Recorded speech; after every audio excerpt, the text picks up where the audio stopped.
at the Walker Art Center for a Regis Dialogue with filmmaker Michel Gondry. We'll be talking about his love of cinema, his humor, and his artistic vision.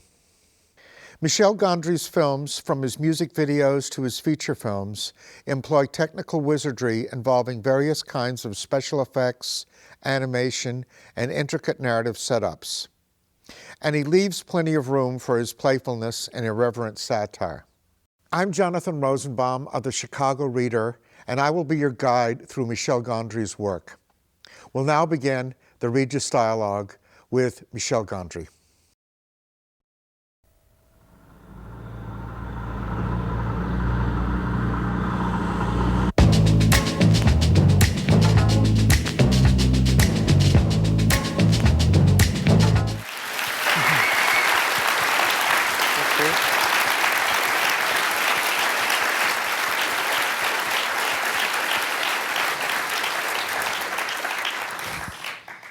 Thank you all for coming.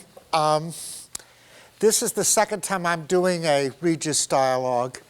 The first time was 14 years ago with Jim Jarmusch. And it's worth mentioning that, first that Jim Jarmusch has been a friend of mine for 25 years. Michel I met 10 minutes ago. He's had a very difficult day. He got caught in New York traffic and had to make, I believe, 3 separate trips to the airport. So I'll try to make my questions not too difficult. I think one thing that's really interesting, though, about the connection with Jim Jarmusch is, first of all, Jim is a big fan of his work. And I believe that you've worked with Jim Jarmusch. Yeah, we met through the White Stripes, and we both did a remix on this song, Blue Orchid, from the last album. And we did a mock-up of the cover of that cover with him and I. I guess I was playing the role of Meg, and he was Jack. Anyway, to me it's an interesting kind of connection because Jim is very much a minimalist, and I would call you a maximalist in terms of, although you both come from music, actually, which is also interesting too. I mean, Jim was a musician before he started making films. And I wanted to start, actually, in terms of the questions, by asking you something about your musical background, because you come from a musical family. I think born in Versailles, is that right? Mm-hmm, yeah. Okay. And your father, your mother, and I think other members of your family are all musicians. Is that correct? Yes, at different levels. Yeah. Yeah. My mom was teaching flute and playing the piano. My dad was a big jazz fan, and he was playing some piano. My grandfather was an inventor, invented some ancestor of the synthesizer. It's funny because in the new video of the White Stripe, you can see Jack playing on it. He used it. It's called the Claviolin. It's a very small synthesizer, and he invented it in 1949. So yeah, I had this very creative background when I grew up. And you basically were a drummer, or are a drummer. Yeah. I don't know why people laugh at that. But. Well, as my impression is that you made your start as a drummer in a band called Wee Wee. Yes. And you started making music videos of that band. Yeah. Well, in fact, we met with Wee Wee, which is spelled like yes, yes in French.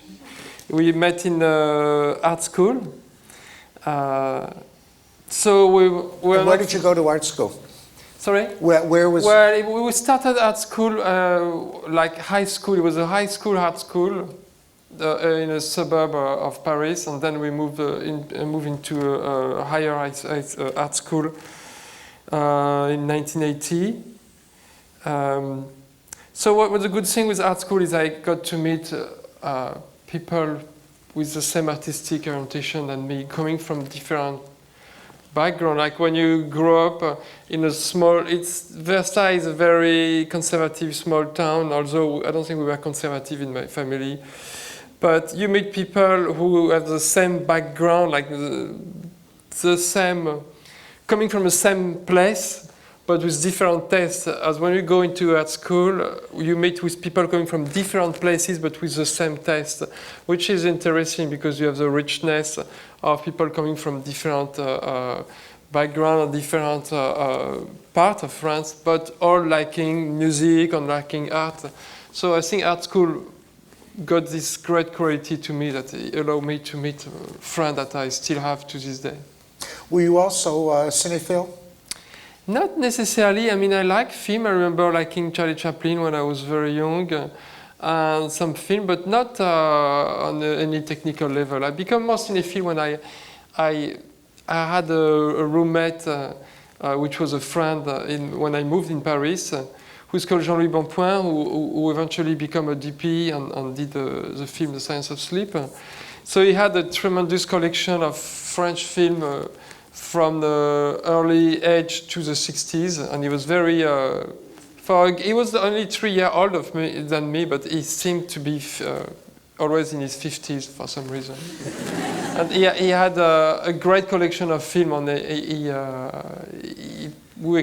let me explore it, and he really stimulated my knowledge in this department.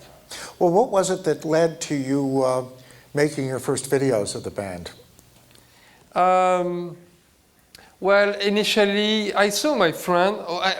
Actually, to come back, my dad had the Super 8 camera, and I've done some experimentation a little bit when I was a kid, but not really something serious. But I always liked animation. I would do flipbooks. And I was starting to do film with my friend, and I realized I was doing most of the work. And just because he had the camera, he would call himself the director. So I went to a flea market, and I found this great camera. It's called a Bolex 16mm, which it's very simple. It's mechanical, and you can rewind the film, do it frame by frame, superimposed, do a lot of visual experimentation. And I started to experiment, and it was natural for me to use the music of my band to illustrate my experimentation, my little stories. So it started more using my band as illustration, and then it switched around when I more illustrated the music of the band. I see. And I mean, I haven't seen the earliest videos, but I'm wondering if the fact that you were a drummer, in other words, if you tended to edit on the beat very much. Yeah. I had this problem. To me, when I started to edit myself, my own videos, and to me it was not other alternative than to edit on the beat, and I find it very limited because obviously the beat is a dot on the line. So you have all the line, you have much more opportunity, and it's really restrictive, and I had to let go, and the best way to let go is to work with an editor. And later on, when I did video like Star Guitar for the Chemical Brothers or the White Stripe hardest button to button that we're going to see later, I came back to that, but that was really on purpose. But in the beginning, I was a little lost with that. If it was not on the beat, I felt something was wrong, and I obviously realized that it was wrong because it was very stiff. So in a way, it's almost like whether you were playing accompaniment or solo too with the music, because it seems a little bit like that, because sometimes playing against the beat is a way of contributing to the beat, so to speak. I mean, in terms of editing with different rhythms. Yeah, well, if you compare to music, I would say like cutting on the beat, it would be more being the bass. So you have to emphasis on the bar, basically. And if you cut in between as the action goes with ignoring the beat a little bit, it's more like being the solo in some ways. You're more floating, and I think that's what's necessary. I mean, it's like, let's say, if there would be like a heavy disco music when we walk on the stage, it would be tempted to walk on the beat, but then you feel like an idiot because you're walking like a catwalk. And I don't know if you noticed, but when there is a party with very loud music, when people walk in and they're like the center of attention, you want to avoid that, to walk on the beat, because you don't want to look like a top model or something. So, and I guess when I was editing, in the beginning, I had to learn this process to walk outside of the beat. I should add, by the way, that I'm sort of like in a different position from most of the people, I think, here, in the sense that I think most of the people here was introduced to your work through your music videos, where I was introduced to your work through your features, and then have started going back and basically becoming acquainted with the videos. And I still have a lot more to, I'd want to see.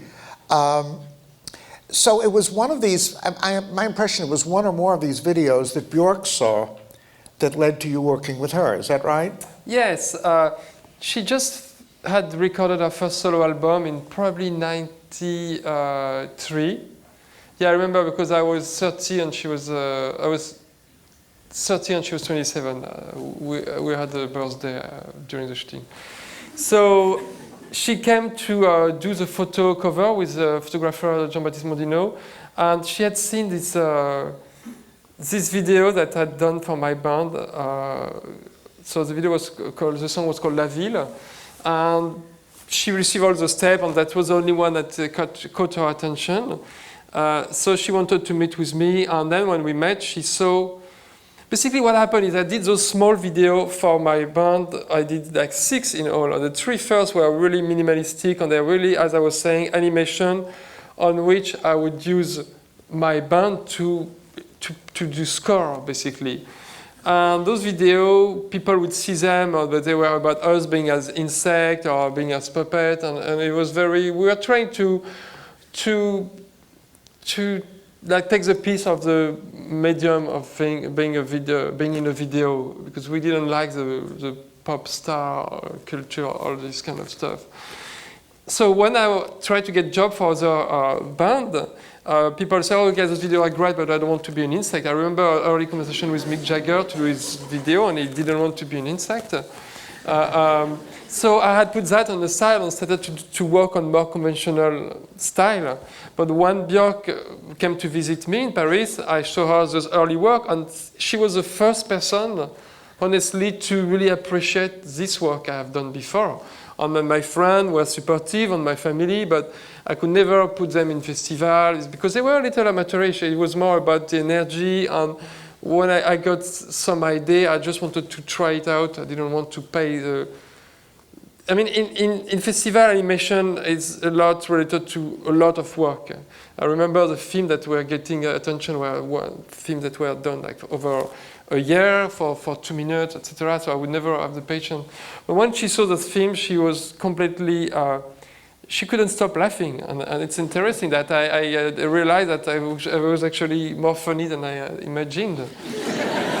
and it's a good feeling in some ways. And so that's how we met, basically, and we started to talk, I remember, over a lunch. And we talk about animals, and she like, from this video you saw, that was after our first meeting. I wanted, well, she wanted to have the human behavior represented by animals instead of human beings. And so I thought of fairy tales like the Little Red Riding Hood? Yes. Yeah, sorry. And was it, at least I've heard that some people say that some of it is derived from Goldilocks and the Three Bears. Is that true or not? Not really, no. That's what it says on Wikipedia, anyway. Okay.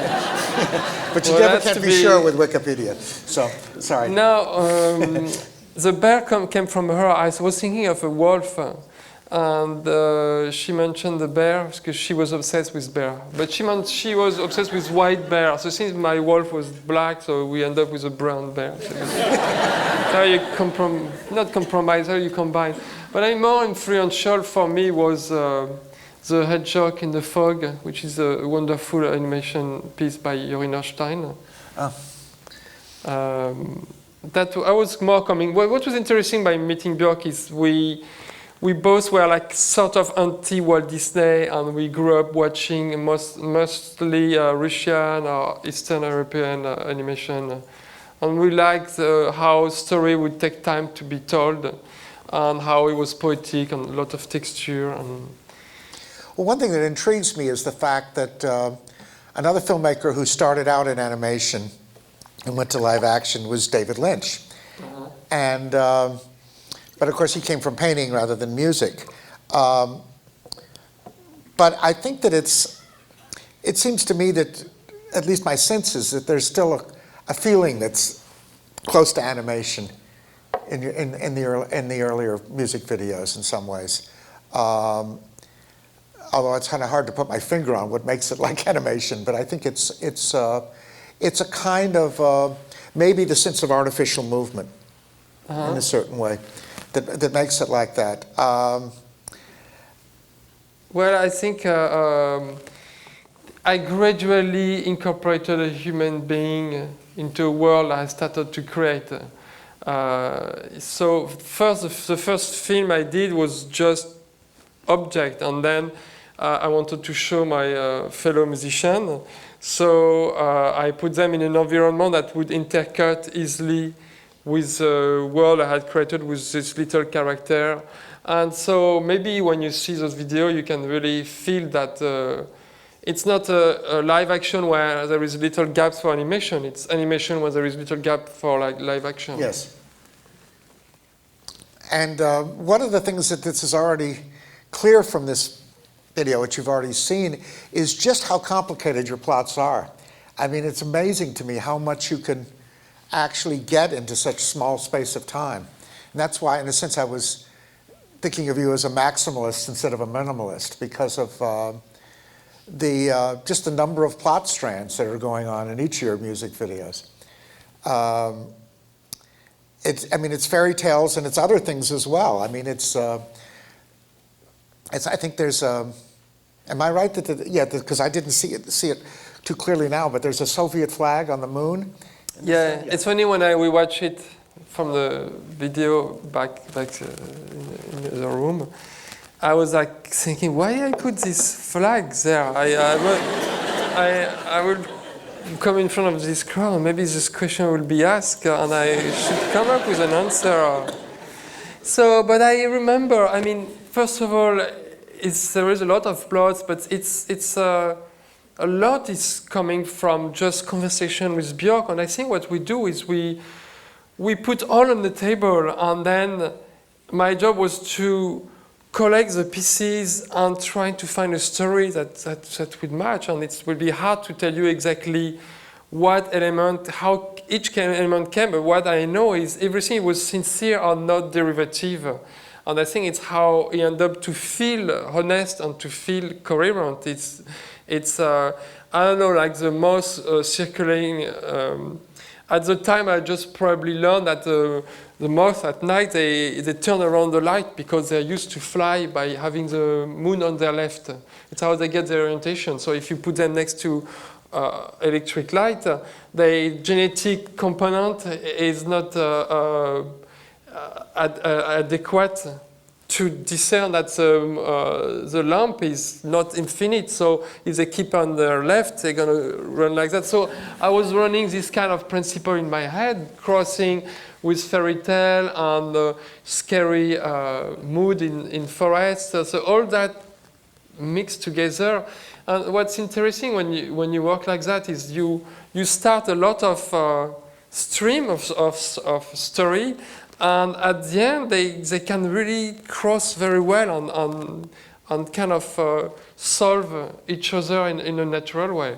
So my explanation today when I saw the Soviet Union flag was, I always thought it was a little rude for the American people when they step on the moon to put an American flag. They should have put the Earth flag or something like that.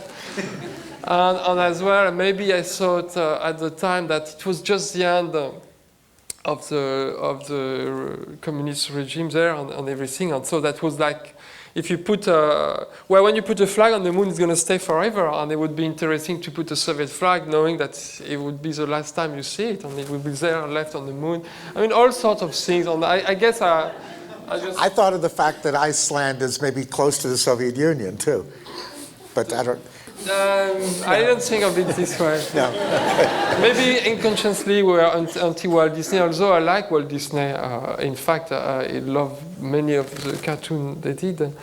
I don't know, it's interesting because Björk is very, on one hand, she's very specific and we have very strong conversation, but we never ask about that. I guess we are both happy that in some way was sort of controversial or on a small level. One thing that really fascinated me in this documentary about you, I've Been 12 Forever, which many of you have seen actually in this series, is that you say at one point that you actually don't feel you have to understand all the lyrics of the songs that you do videos for. And in fact, if I understand you correctly, it almost helps if you don't know all the words. Well, what happened is when I moved to I was terrible at English at school. I really, and you can hear now I have more vocabulary, but my pronunciation is really terrible. And so that was not, to me, somebody who speaks English, a French who speaks English with English or American accent, it's a different type of personality than the one I have. It's somebody that's much more outgoing. And, well, anyway, so I really hardly spoke any English when I moved. And I started to work with English or American artists. So basically, I learned to follow conversation by capturing certain words and making my own reality a little bit on the side. And basically, the first danger, the first thing you have to find out is when somebody tells you something and when somebody asks you a question. Because if somebody tells you something, you can just go, yes, yes, yes, like that. And then when the question comes, if it's like, is it, what color do you want? You can't say yes or no, you have to say a color. So you have to pay attention to hear the color.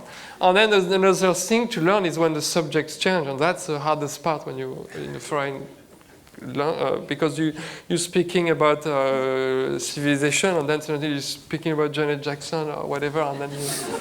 Well, one thing that makes it seem appropriate, though, is that when you choose certain words and ignore others, that in a way it's condensing the song. And in a sense, the kind of world that you deal with so much is like dreams, and dreams always involves condensation of some kind. Yeah, and it's exactly true what you say, but it can go even deeper in some ways, and I'm not sure I have the knowledge to really define that, but by picking up some words, those are the words that we echo into something personal or inside me. And the principle of dream is a little bit the same. You're going to capture some element of what happened in your day or in your memory, and the one that matters or echo to something else is going to be realized into the dream. So I think it's a similar way of functioning. But I remember talking for a long time with Dave Grohl about this video. Actually, I think we're going to see it later, Everlong. And yes.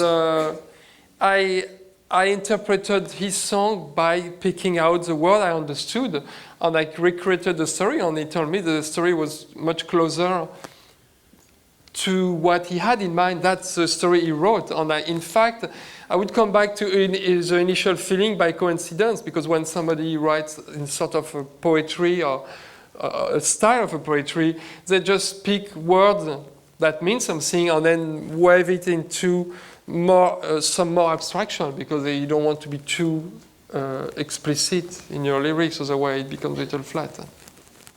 Yeah, this seems like a good segue into looking at Everlong.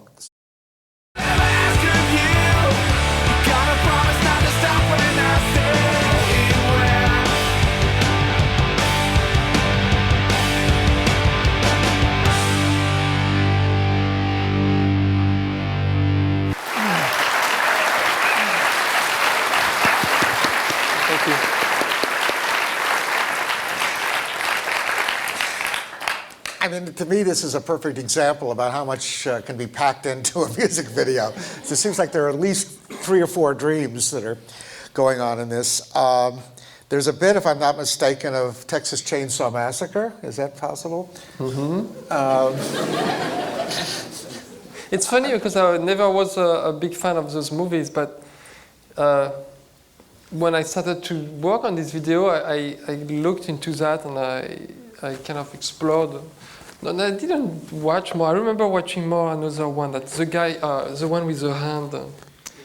Yes, which of course is like turns up in Science of Sleep, the big hand. Yeah. This was after this video I started to write the premise of the science of sleep. The idea of the couple sharing the same dream and interaction between dreams started from there. One question I've been wanting to ask you a lot, and it's, I mean, one thing that's so remarkable about these videos, you almost think like that, you know, you think of something and then you spend all this time trying to figure out how to achieve it.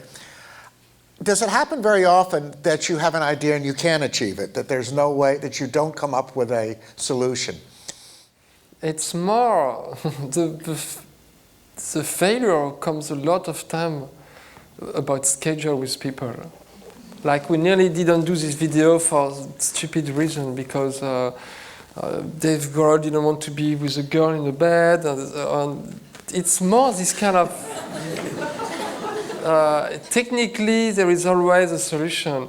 I don't know if you noticed, for instance, but when in the previous video when Björk was flying in the sky and then she jumped on the tree, I mean, it's very difficult to, when I did the storyboard, I was like, oh, well, I don't think I'm going to be able to have her flying and then jump on the tree. But it's just a cut and she's on the tree and then that's it. Yeah. So, I mean, in the worst case scenario, I would do a jump cut. So there is always a solution. But I remember this is the first video, or maybe the second video. I guess probably the first video I shot when I moved to Los Angeles. I lived there like a bunch of years, like 3-4 years. And I remember you had this catalog where you have the backdrops, what you call the translate, which are images big like this screen with photo, and you have a view from a building, view in a forest, view outside a window at night, and you could pick any photo and they get delivered, and then you can build your stage in front of the photo. As the video I did for Björk, it's the first time I used the back projection, which you could shoot animation and then project it on the same side of screen and then have your actor move in front. And sometimes to me the excitement, it's as trivial as, oh, what I'm going to do, I'm going to use those big images and create the whole video without leaving the stage. And they are indoors, they are outside, and I have those big pictures to use to start from. So sometimes, I mean, it seems very mundane, but sometimes this gives me the kick to start to create the world. Right. Well, it's similar to the way that the, you know, elements of the song would too. Also. Yeah. Yeah. Was this one of the more difficult ones to do because of? I mean, apart from getting somebody to get into bed, but I mean, or would you? I mean, I'm just wondering, which ones in particular were you found more difficult? I have to say that they are all extremely difficult. There is always a moment where we had 2/3 of the shooting. Let's say there is always generally the shooting is over 2 days in average. And there is always a moment in the middle of the second day that I realize I have my shot list, which is like that, let's say, and we are still there. And I have done every single shot here, and I spent 3/4 of my time, and I did 1/4. And I have to find a way to go through that, and my producer comes and say, well, do you need that? Do you need that? And it's never comfortable, never easy. And every video I see, I remember the pain. It's well, one thing I found fascinating when I read was that you said that you prefer not to use digital effects because of when people are performing in them, it's they're not participating as much if you're getting these effects digitally. Well, let's say the first video, Human Behavior, everybody would tell me, no, you have to use a blue screen, and I had done many blue screens before that, and this time, each time producer and technician would tell me, no, you don't do back projection anymore. It's how you do it, and every time I would say, okay, fine, I do it with blue screen, and then this time they said, okay, I'm going to do it this way because I want to try it. I had read the books on Hitchcock, how he would be very creative with the back projection, combining motion in foreground, motion in background, to really create the impression of people falling in void, and having this nice quality of the difference of quality of the image in foreground and background. So I decided that, and I knew that would happen. I'm losing my point here. What was I have this memory thing? Well, about the blue screen using. Yeah. So that's the first time. What was the question? I'm so sorry. No, it was about your. At least I'd heard that you'd saying that you preferred not to use digital effects and blue screen. Okay. Of course, yeah. So when I was watching it, this video was done in '93, and if I had done the technology that was at the top at the time, I think it would have looked much more dated than it is now. Because basically, I'm just using techniques that are like timeless, and I don't want to fall into the temptation of like being nostalgic. It's always better now. I mean, anybody always feel that what was before was better. Like the whole world is going down the road, which is not true. And I use technology, but it depends on what. And I think a lot of time technology is forced into being used because it's a sort of a trend. And it's not being used to advance idea and make things look really different. So in terms of, like, for instance, I had when they shoot the scene in the car with blue screen, or green screen, which is they do a lot of time. And because what it says to you, it says that the actors were not committed enough to go all the way to this city to shoot the scene, and they just did it on stage. It doesn't really engage you. So for this reason and other reason, and I think that a lot of time optical effect and texture effect, mechanical effect are more visceral. And I mean, in Eternal Sunshine, we did some digital effect, but a lot of time when Jim Carrey was walking and you see the background disappearing, we just were working with a screen of like translucent plastic, and we would never achieve that by painting stuff and doing digitally. I think it depends on the effect you want to do, and because I bought this 16mm camera, I figured out a lot by myself what I can do with it, and I used that when I went into bigger production. Well, one thing I wanted to do with your indulgence is that I think it might offer an interesting lesson about how your concepts get realized, is I wanted to read you the script of the next and final music video we're going to look at, which is The Hardest Button to Button. And I don't know, it may even take longer to read it than it may be to see it, but I think it's really interesting because it really lays out the concept, I think, pretty clearly. Meg and Jack are playing outside in various locations: street, forest, train tracks, underneath a bridge, etc. We will create a visual echo on camera by using a manipulation of their instruments. Okay, that doesn't sound clear. Let me explain. For instance, each time Meg hits one part of her drum kit, this part remains on the spot it was hit, and Meg in a cut moves next to it. She hits the same part again, and again remains at the same spot as she moves to the next spot, and so on. So she leaves behind her a trail of drum kits wherever she plays.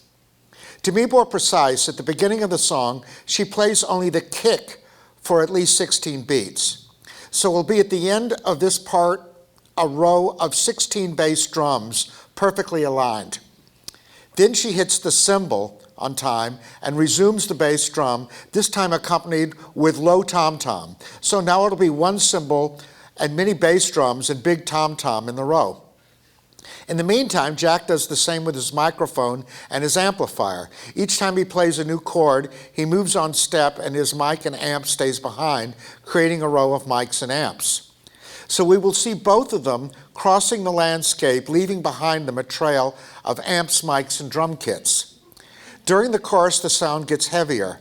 Meg plays the full set, cymbal, snare, and kick, so the trail following the pattern she is playing will look like a bass drum and cymbals, a snare and a cymbal, two bass drums and a cymbal, etc.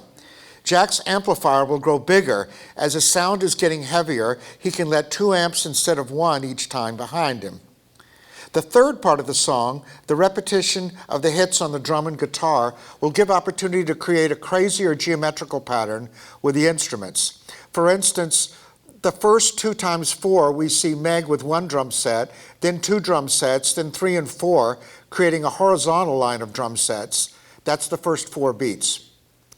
The second 4 beats, she creates a complete line of drums each time. So it goes 4 drum sets, 8 drum sets, then 12 and 16. Then Jack, he's got 1 small amp, the 2, 3, 4 amps. Then 1 big one replaces the 4 small amps, like in Monopoly. He then has 2 big amps, a wall of sound. Back to Meg. Each beat, a new set of drums surrounds the one she is playing on. So after the 4 bits, she is surrounded by the biggest set of drums ever. Jack, he is standing on top of 2 big amps, then 4 big amps, then 8 to 12, playing his guitar. He raises it in the air, being pushed between 2 growing columns of big amps. Using the same principle, the video will grow more and more surprising and geometrical to reach an apotheosis of instrument shapes. There will be no special effects. All will be done in camera, using a cut each time and adding a drum set or an amp before we shoot the next bit. Thanks, Michel. So now let's take a look at it and see if it applies.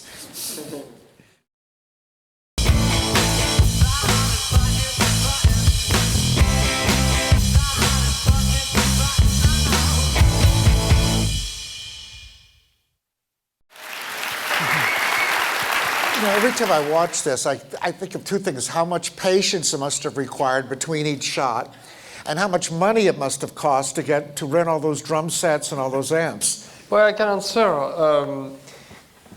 In the scheme of the price of a video, even if it's not a huge budget, the price of a drum kit is very small. So the hardest part was to find the 32 drum kit Ludwig. And I had a producer called Julie Fong, who's sort of a genius, and she really found them. And so basically what would happen is we would build the whole row of drum and start by the end when it's all built. And each time we will shoot like the 20 seconds of this part of the song. Then Meg would go to the next drum and we'd peel off the first layer. And the art department guys, they would run 200 yards and start to build the next row. So by the time we finish to shoot this one will be built already. So we shot that over 2.5 days in Harlem. Sounds like 2.5 very busy days. But it's funny how, to tell you how I got the idea initially is, well, first of all, I don't like to show the instrument in videos because there is this kind of attitude in rock and roll that I don't like, and it's been done so many times. But Meg and Jack are the only exception because they are playing like toys. When you see them on stage with the colors and the fact that they're only 2, it's why I got the idea of the Lego blocks for the first video. It's very conceptual and artistic, so I think it deserves to be. I think the best video with them is when they really play with the instrument. But when I heard the song, I heard buttons so many times, so I thought, oh, I'm going to use the button of the amplifier. So there's many buttons, many amplifiers, so I got the idea from that. And then he explained me the hardest button to button is when somebody is dead, you have to button the shirt. So absolutely nothing to do, but it doesn't really matter.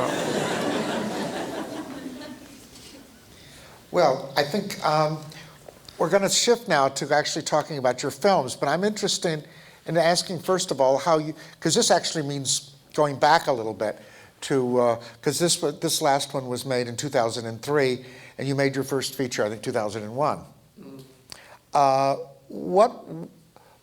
First, how did you happen to meet Charlie Kaufman, and how did you get involved in making features? How did that come about? Well, he was working with Spike Jonze. Basically, I remember when I was shooting Everlong, and we had this low ceiling. Spike came to the set and said to me, "Oh, it's interesting. I'm working on a screenplay where they have low ceiling as well." I was like, "Damn it!"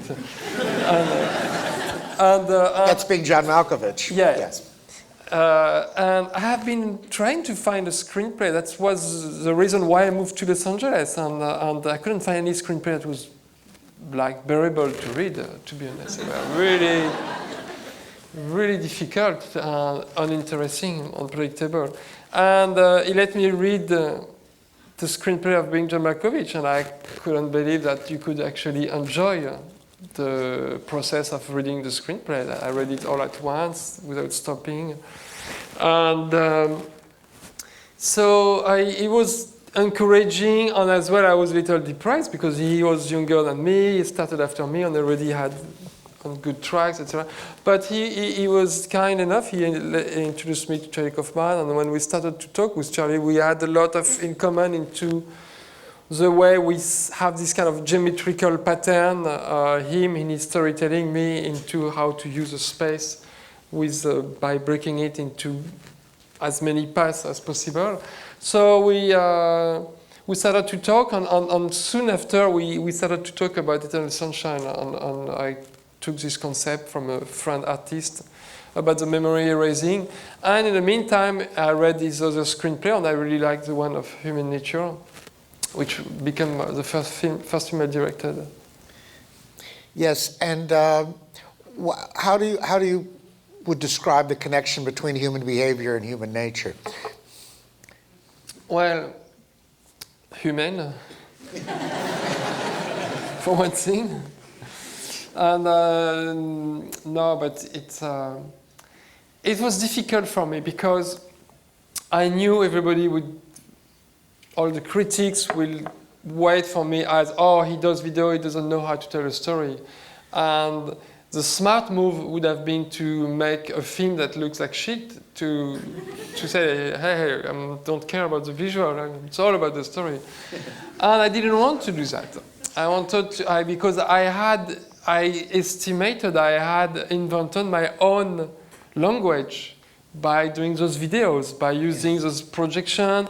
And all my story I always told myself were a lot about the city and the forest and the limit, because I don't know, I think I grew up just in the city, just at the limit of the forest, and I was always fascinated, and as I explained that in my DVD, when I was a kid, I didn't know if the earth was a big ball of concrete with little skin of dirt for the forest, or the other way around. So I was a little bit obsessed with that. So I had developed this way to show the city and to show the nature on stage or outside, and mix up ways to shoot on stage and outdoor. And I wanted to use that for my film. So you can see a connection here, how as well I use those techniques in Human Nature. Well, I think we'd all get a chance now to see the connections, because we're going to look at the first 3 minutes of his first feature now.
Lila, do you think this will affect the sales of your book? Lila, are you sorry you did it? I'm not sorry. I am sorry. I don't even know what sorry means anymore.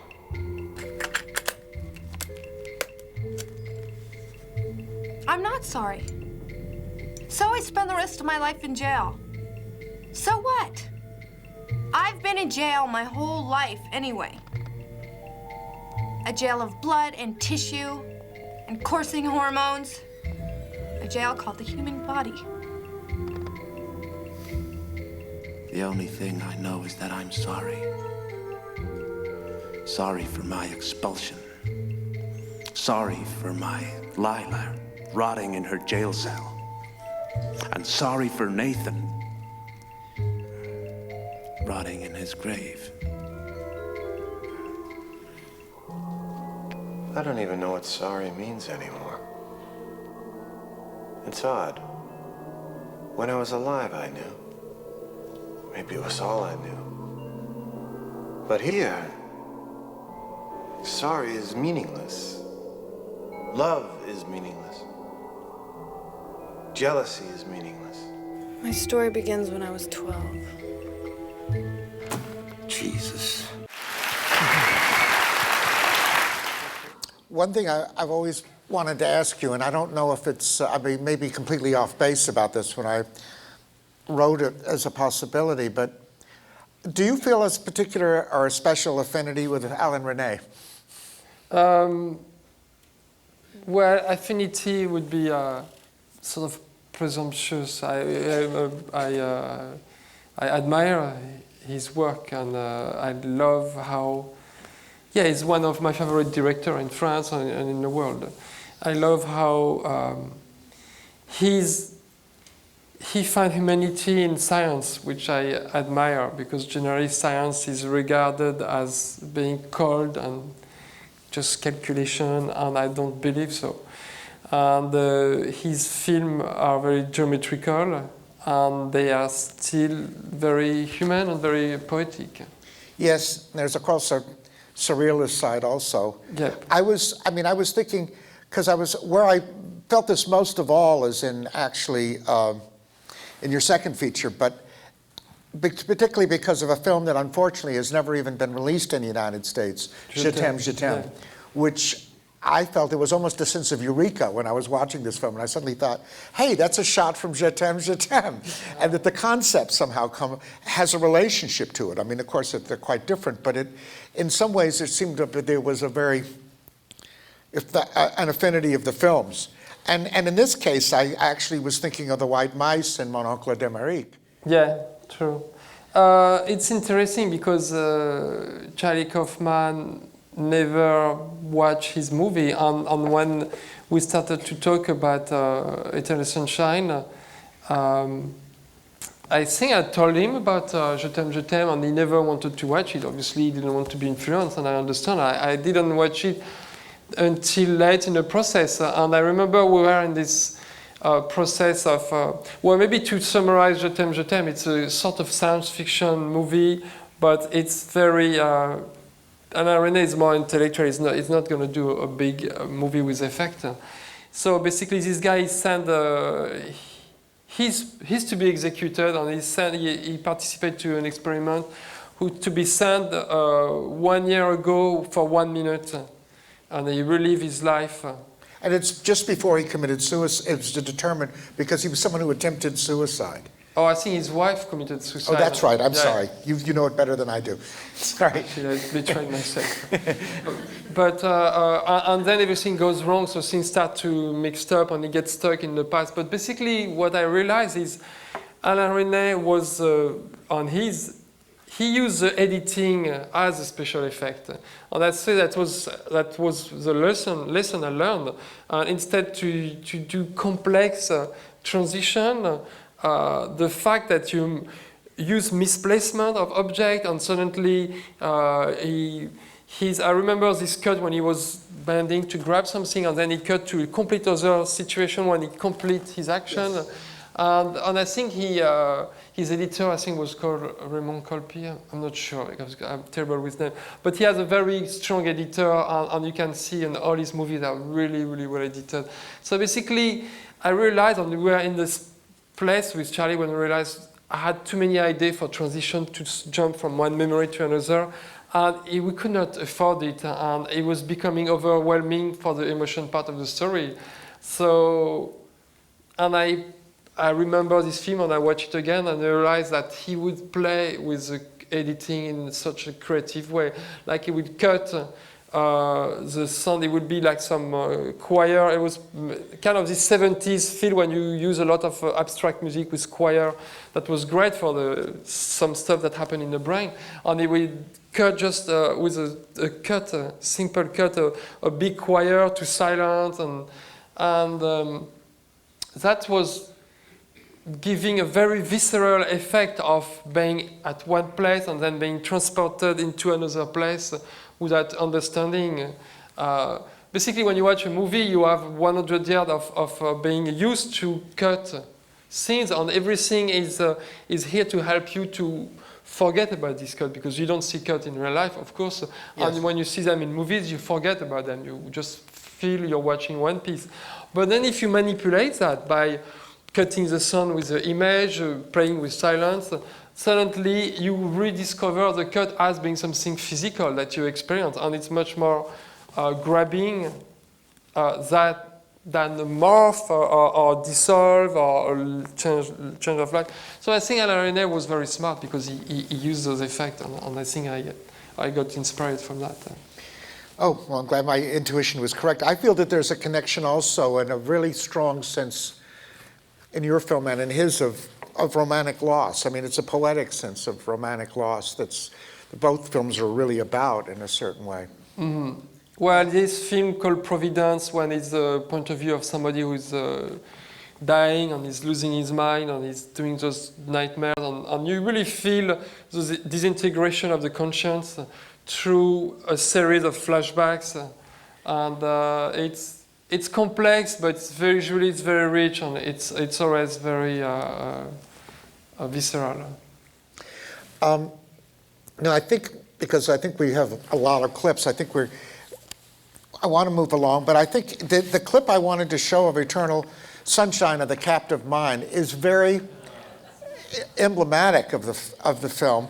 But for people who haven't seen it, it's going to be a little difficult. So I'm going to take actually, if you'll, which I apologize for, I'm going to read a line from my own review of the film just to set up this clip. The science fiction premise has a ring of contemporary truth. Emerging from a failed romantic relationship, the hero, who's a subdued Jim Carrey, discovers that his ex, an aggressive Kate Winslet, has hired a company to erase all her memories of him. He enlists their services too, but technical screw-ups send him into a kind of temporal free fall in which past and present consciousness bleed together. So you'll see this has at least as much going on as any of the music videos, maybe more. If we can look at that now. Mm-hmm. I have another idea for this problem. This is a memory of me. The way you wanted to have sex on the couch after you looked down on my crotch. What? Joel, the eraser guys are coming here, so what if you take me somewhere else? Somewhere where I don't belong, and we hide there till morning?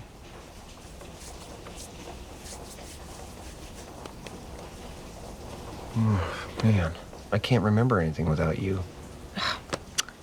That's very sweet, but try, okay? Okay.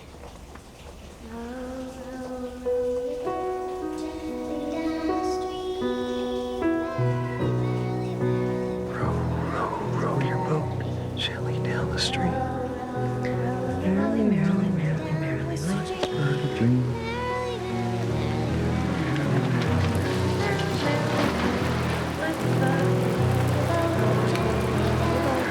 It's working.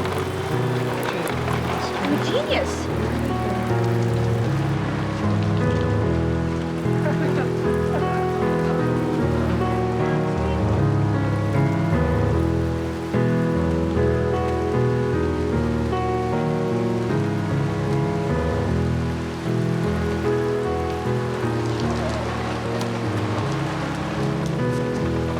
Joel? Joel? Where'd you go? I'm supposed to come too! Listen, I'm just gonna go get a salad bowl. Can you stir the soup and can you keep an eye on Joel? He just likes to be near me. Absolutely. Jeez, it worked. Oh my God, look at this. Wow, it worked! Look at this dress, man. Oh my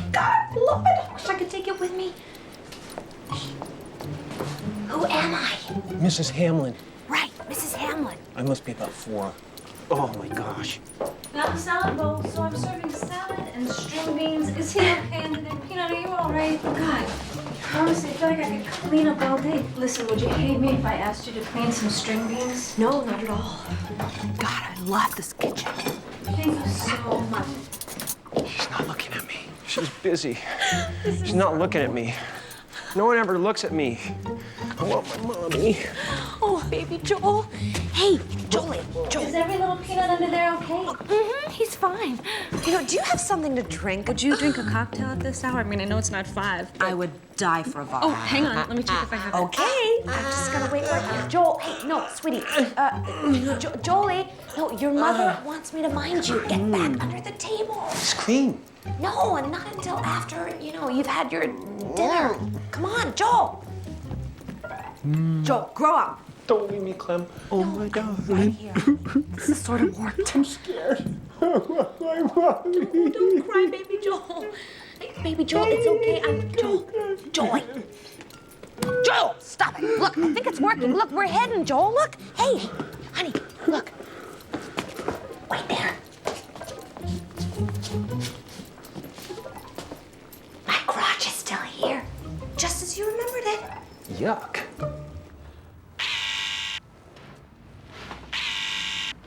It stopped. What?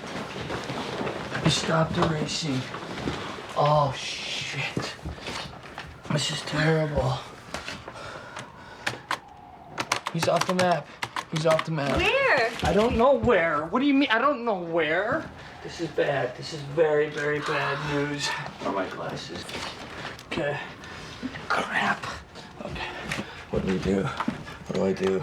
What should we I don't know do? what to do. I don't know what to do. What should we do? Crap. I don't know. I just said that. I'm sorry. What should we do? I don't know. Mellow out. You're What freaking if me out. Mellow out. Oh, we have to do something. He can wake up. Okay. Oh, Shh, half-baked. quiet. You're freaking me out.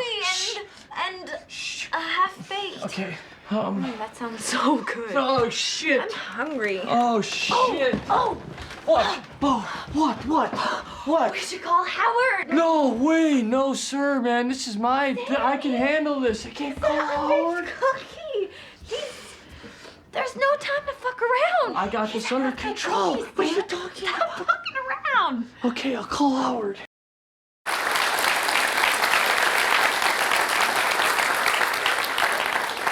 I should add that this is my favorite of all your films, even if I get the title wrong.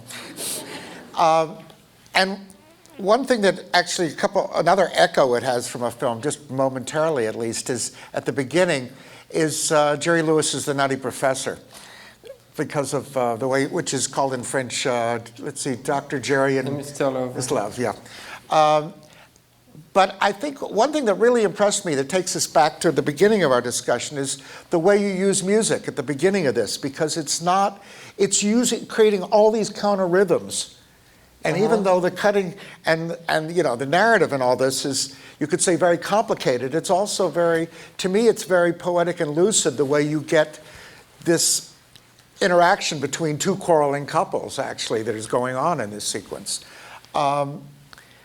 And I think that the music actually makes it really brings something really important to it. So I think it's a very interesting way. It seems to me that in a subtle way, you're applying the lessons from the music videos that you learned from them.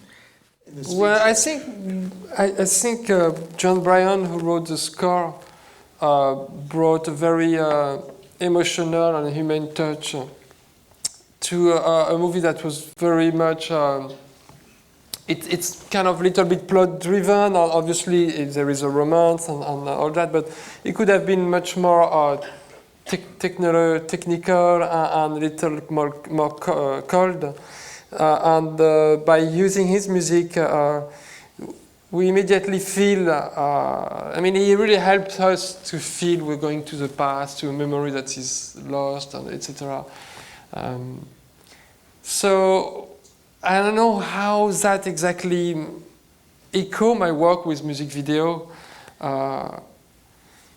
It's interesting. I remember having this conversation with Spike Jonze on the first time we met years ago, and he was telling me when he would listen to a song, he would imagine a movie that this music would be the soundtrack for the score. And I never really worked this way, but maybe when I became a director, I more looked at it this way. But it's interesting what you say, but I don't think I would.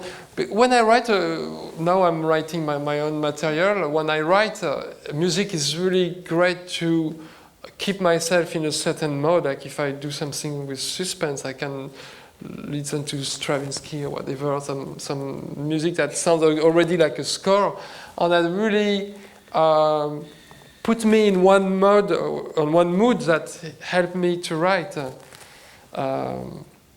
Does it help produce the images? I mean, would you say? Yeah, totally. Yeah.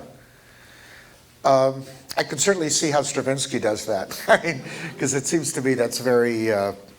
Whenever I hear it, I always get images. It's interesting when you hear a little bit of Stravinsky, you realize that all those great film score composers they really took from him. It seems. I'm wondering, in terms of your own features, if there's one that you feel closer to, or happier with, or less happy with, or so on. I'm just wondering how you feel about the three of them. It's complex.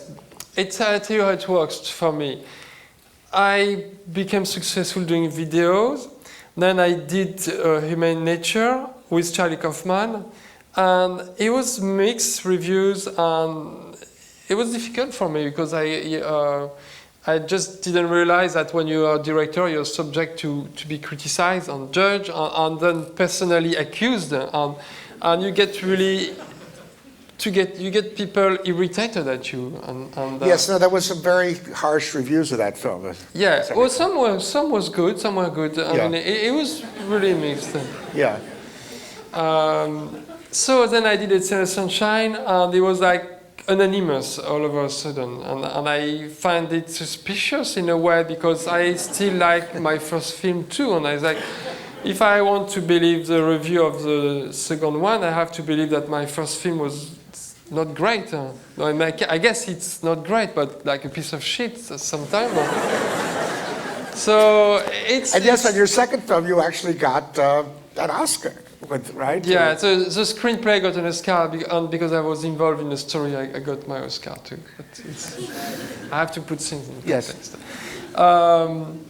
So then I wrote Science of Sleep, which is 100% personal, and the first subject I would talk and have the courage to talk about would be me and things that happened to me.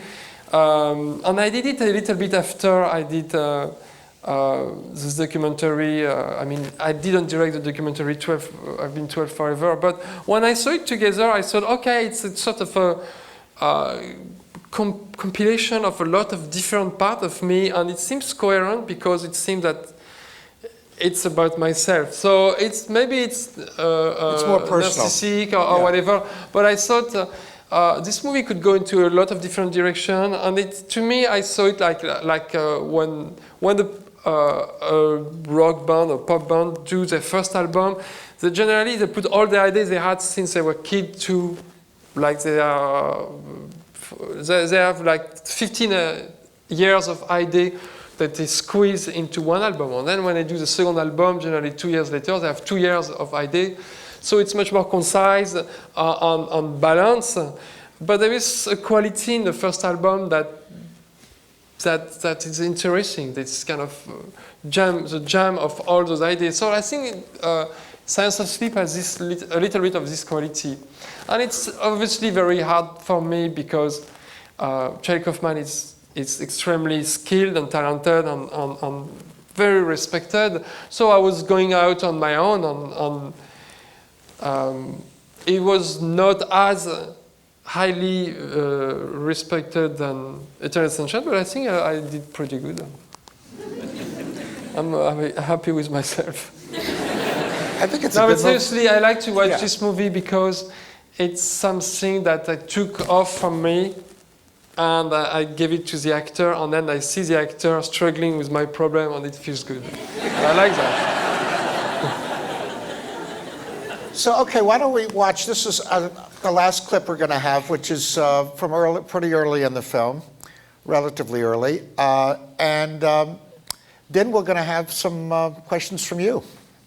So let's take a look at Science of Sleep.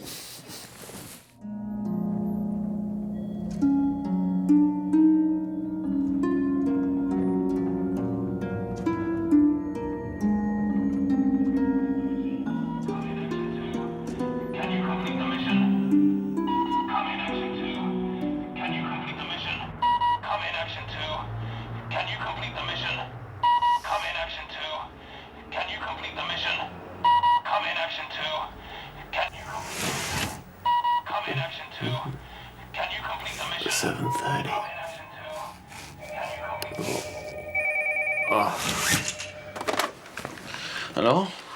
Ça va, chérie? Raconte-moi ta journée d'hier. Are you trying to mock me on the air? A creative job, is that what you call it? Ça s'est mal passé. Mon travail, c'est une merde. Une merde. Mamá, estoy pegando palabritas todo el día en un sótano. Tu leur as montré tes peintures. Ne recherche pas de tout un graphiste. Tu le sais très bien. Ah, je comprends pas. Fouché m'avait parlé d'un... Non, non, pas vrai, pas vrai. Tu me mentis pour me faire revenir. Je laisse tomber. Passe un jour de plus. Oh non, tu es pas gentil. Bon, tu viens nous voir mercredi. Je t'embrasse, mon chéri. Non, maman, maman.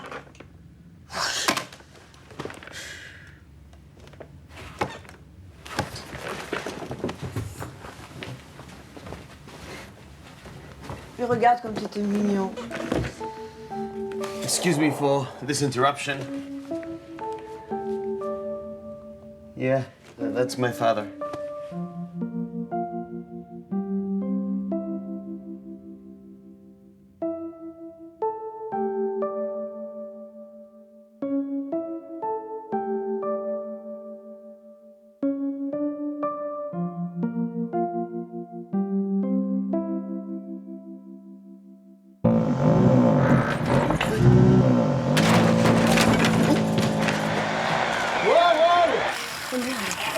Qu'est-ce que tu fous? Mais non!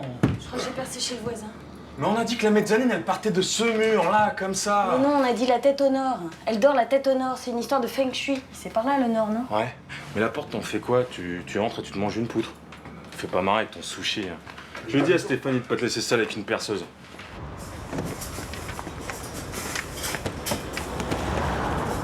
PSR. Parallel synchronized randomness. An interesting brain rarity. And our subject for today. Two people walk in opposite directions at the same time.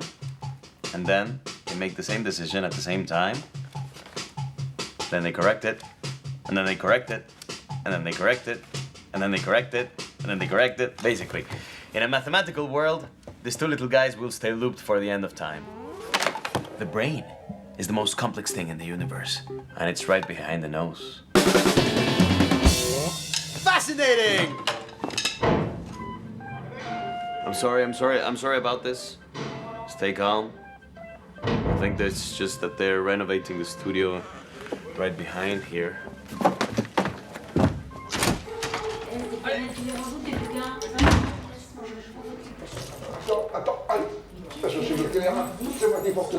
Ah, désolé, je savais pas qu'il y avait un était plus lourd. Ouais, arrête tes conneries, c'est toujours plus lourd du côté des notes graves. Allez-y, allez-y, monsieur, si vous voulez, parce que... Merci. Non, non, Merci, merci, allez. Merci. Ouais. Non, c'est moi qui ai le côté plus lourd. Maintenant, là!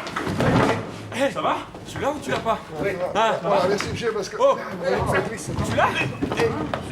Ah! Il part, là! Ah, je sais plus!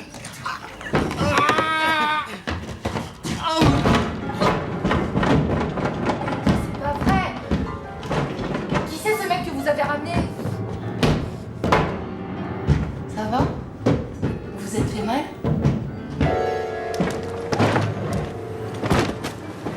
Vous avez vu le bordel que vous faites dans l'immeuble? Mais vous n'êtes pas des professionnels, c'est pas possible.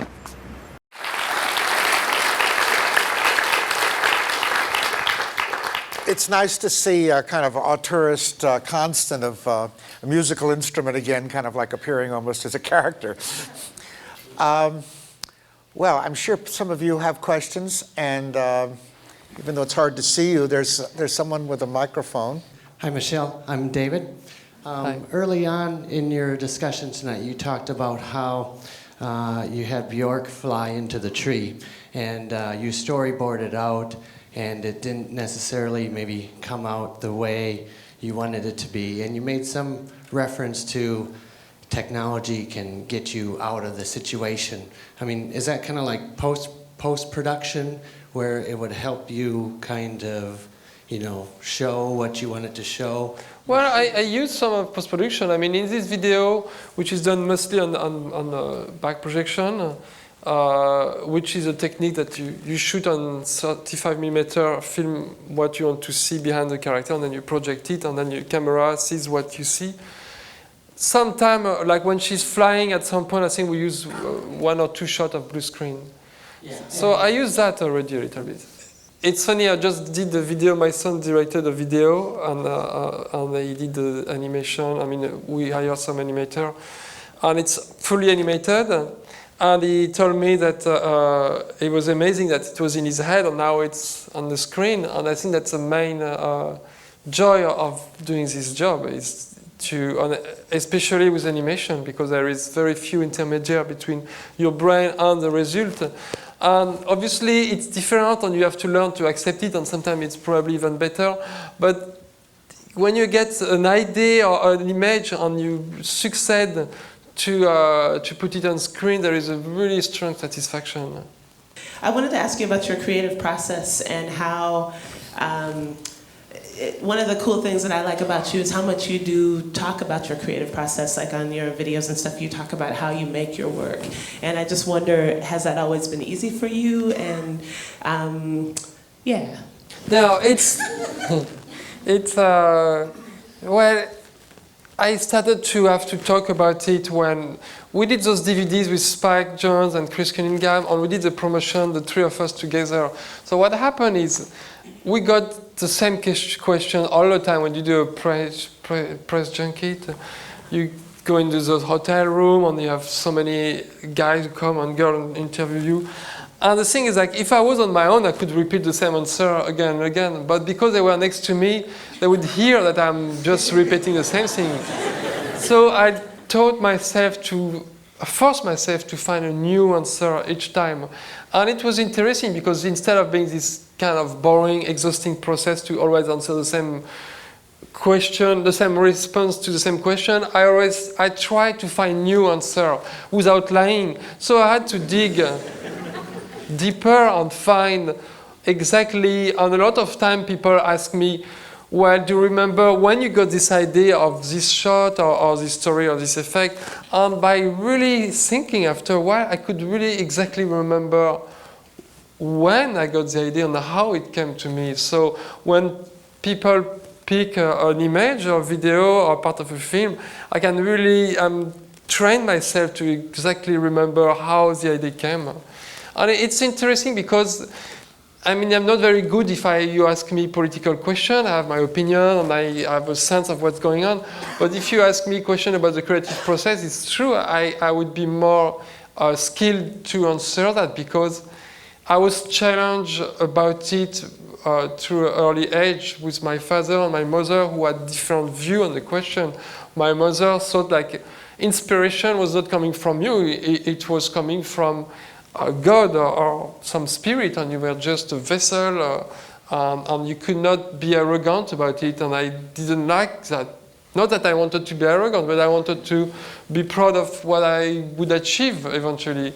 So I decided that was wrong for me, and I wanted to be responsible for my idea. So at very early age, I started to try to understand what it was to be creative and try something different. Well, thank you so much for being here tonight. Merci beaucoup. Can you share if your dreams have a part in your creative process or anything that helps you open to free your imagination? Yeah, so it has a lot to do. Obviously, early on, I was a big fan of surrealism, and I'm not a great specialist, but the way they allow themselves to take inspiration from their dream, and the logic is placed on a different level than the purely intellectual. So anyway, the interesting thing in the dream is you constantly get surprised. It's a little too bad. In the average, when you watch TV and people talk about dream, and they always say there is nothing more boring to hear somebody's dream.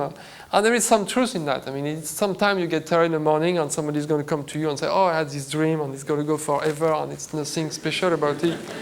And it can be truly boring, but they have such a bad reputation. And some people, some directors said, put a dream in a movie and you lose an audience. And obviously, I was thinking of that when I did Science of Sleep, and maybe I've lost some audience there.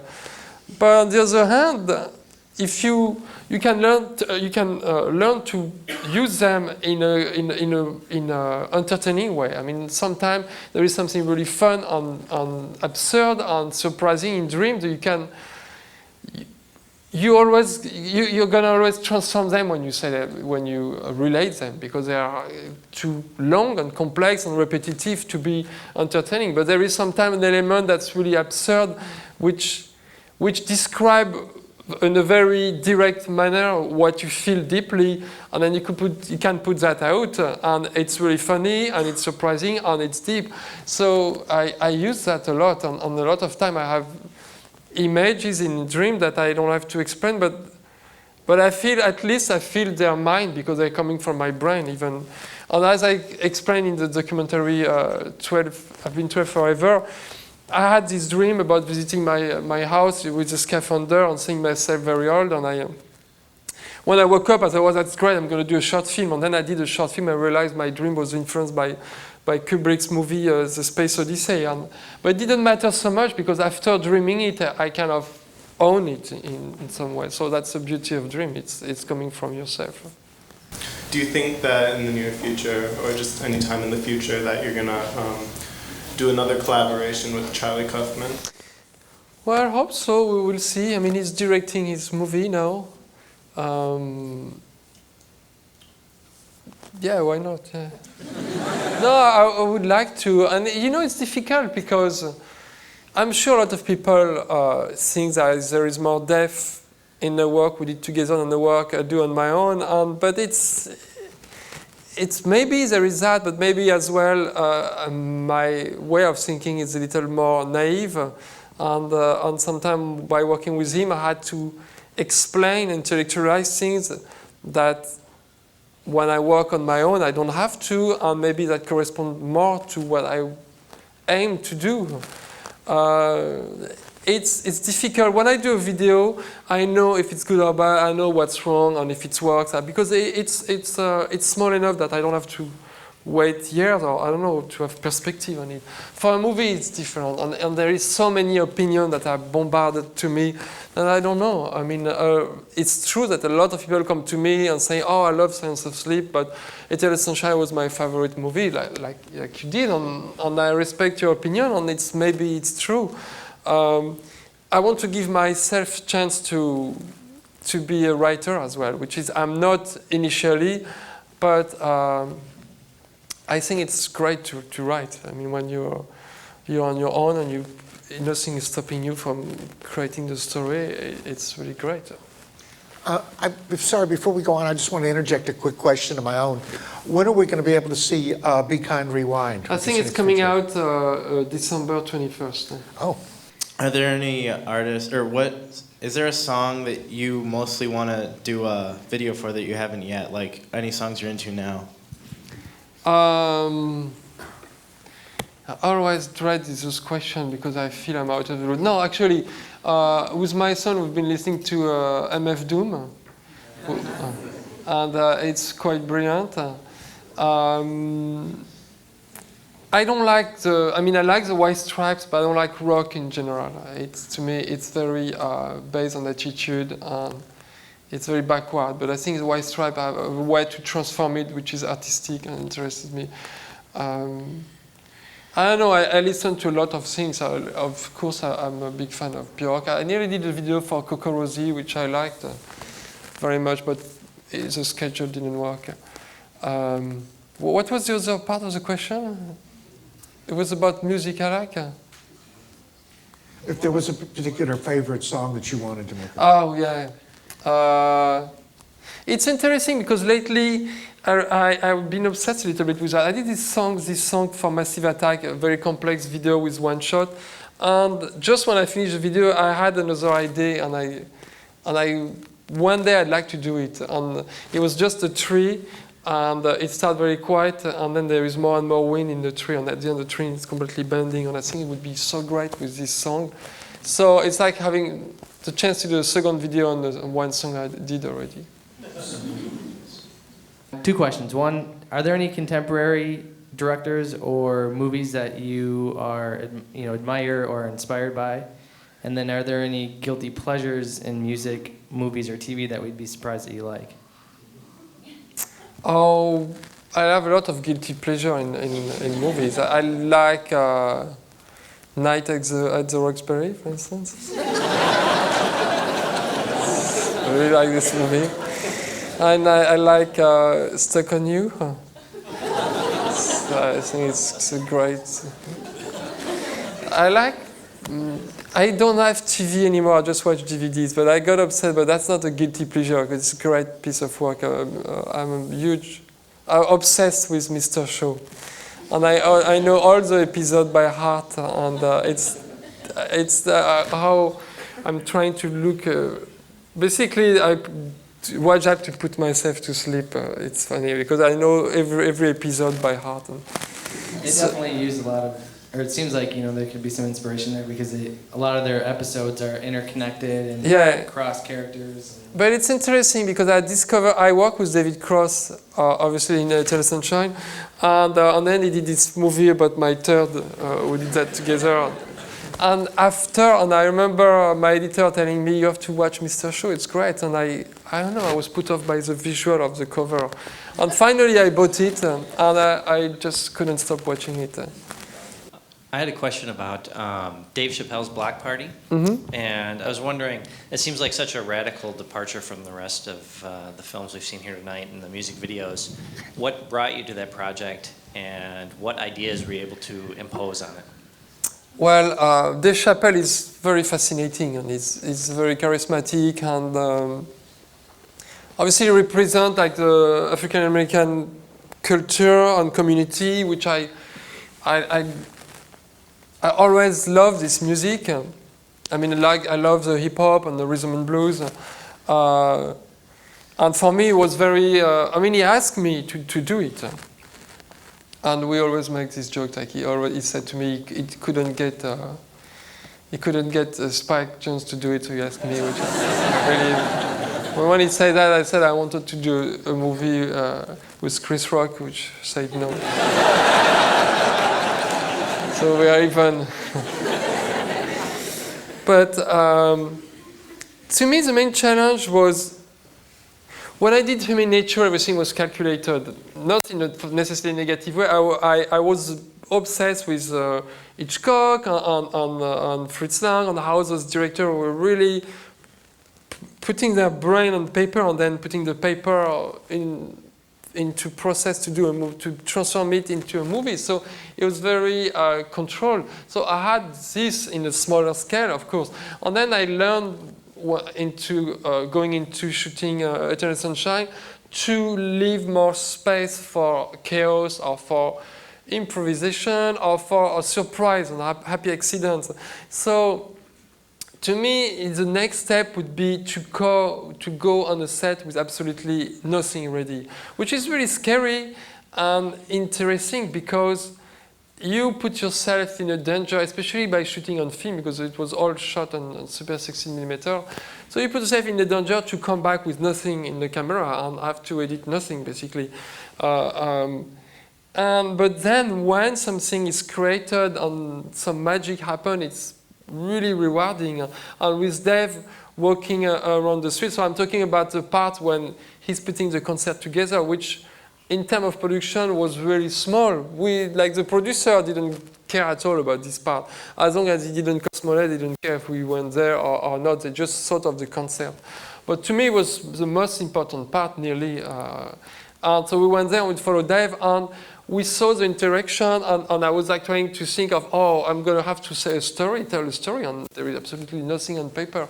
And that was what was interesting. And for instance, when we met those kids doing the marching band in Ohio, we were looking for a car wash that knew, and he knew the owner, wanted to talk to him. And we crossed this campus, and we saw those kids running late for their rehearsal, and I said to them, okay, go to Interact, talk to them. And immediately they form a circle around them, and it's what you see in the documentary. And then Dave invited them to play to the concert. So most of them never been to New York, and it was a big organization. We have to find 2 buses, and we didn't know if their principal would let them go. And it was big suspense that we all shot that, and then when they find out that they could come, and there was this explosion of joy, from scratch, we created this big suspense, and to me, it was really exciting to contribute to that, and that was my main motivation. I mean, I love the music. I was a little uncertain about the sense of celebration. I didn't know what they were celebrating, because they were all on stage. Today we're making history. That's the greatest day in the history of music.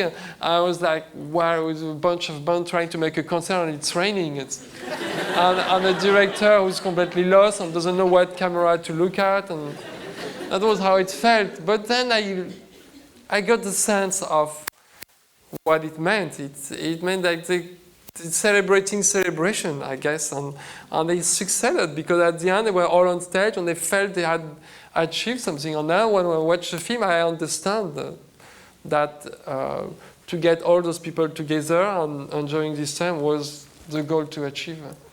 So it gave me this sense that I didn't have before, and I think I took it a little bit further and took some of that in my new film, Beak and Rewind, which is more about community. Unfortunately, we're out of time now, but can we give a big hand for